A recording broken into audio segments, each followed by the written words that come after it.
A fragile truce hope ignites in the heart of Congo. The war-torn Democratic Republic of Congo dared to hope on February 4, 2025. The announcement crackled across airwaves, a beacon in a long, dark night. The M23 rebels declared a ceasefire.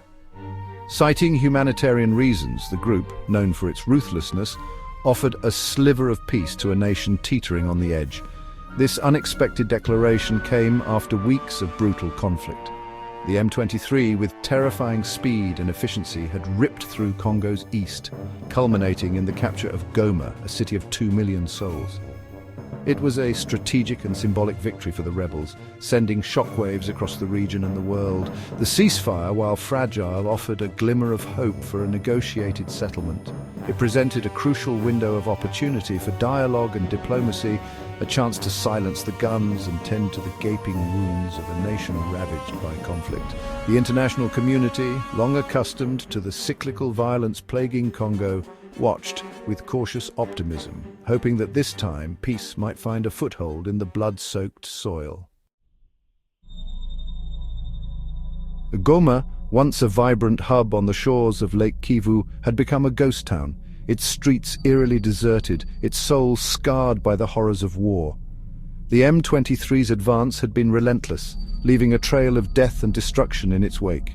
The United Nations, struggling to keep pace with the rapidly unfolding crisis, estimated that at least 900 people had been killed in the fighting, but the true toll, shrouded in the fog of war, was likely far higher. Local authorities reported nearly 2,900 injured, many bearing horrific shrapnel wounds and gunshot injuries. The human cost of the conflict extended far beyond the grim body count. Hundreds of thousands had been displaced from their homes, forced to flee for their lives, their belongings left behind in the mad scramble for safety. Families were separated, homes destroyed, and livelihoods shattered. The fabric of society had been torn apart, leaving behind a traumatized population grappling with loss, displacement, and the constant fear of violence.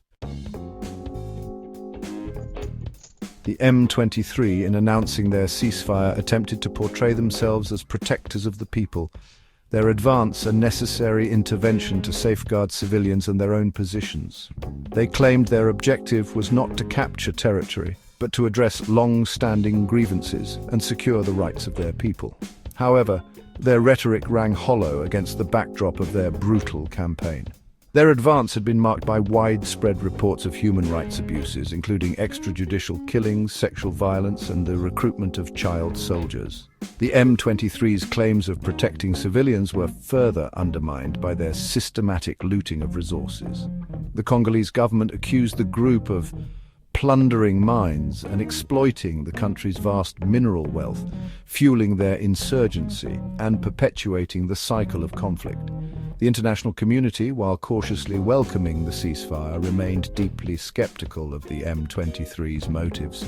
Their history of broken promises and their continued grip on captured territory cast a long shadow over their pronouncements of peace. Section 4. The Long Shadow of History. The conflict in eastern Congo is rooted in ethnic tensions and a history of genocide and war. The M23, primarily ethnic Tutsis, claims to defend Congolese Tutsis from the 1994 Rwandan genocide. But the conflict is more than ethnic struggle. It is fueled by poverty, weak governance, and competition over resources. The region, rich in minerals, is plagued by armed groups vying for control. Rwanda denies backing the M23 despite overwhelming evidence. The conflict has become a proxy war with regional powers involved. The international community struggles to find a solution. Peacekeeping efforts are hampered by lack of resources and political will. Section 5. A glimmer of hope on the horizon. The M23's ceasefire, while tenuous, opened a window of opportunity for dialogue and diplomacy. A regional summit, scheduled for later that month, offered a glimmer of hope for a negotiated settlement. The presidents of the DRC and Rwanda were expected to attend, raising hopes for direct talks between the key players in the conflict. The international community, sensing a chance for progress, urged all parties to seize the moment. The G7 foreign ministers, in a joint statement, called for a return to negotiations and pledged to provide humanitarian aid to the beleaguered population. The path to peace in eastern Congo is fraught with obstacles. Mistrust runs deep, past agreements have been broken, and the cycle of violence seems endlessly self-perpetuating. But the ceasefire, however fragile, offered a rare opportunity to break the cycle. The world watched and waited, hoping that this time the guns would fall silent for good, allowing the people of Congo to rebuild their lives and forge a future free from fear.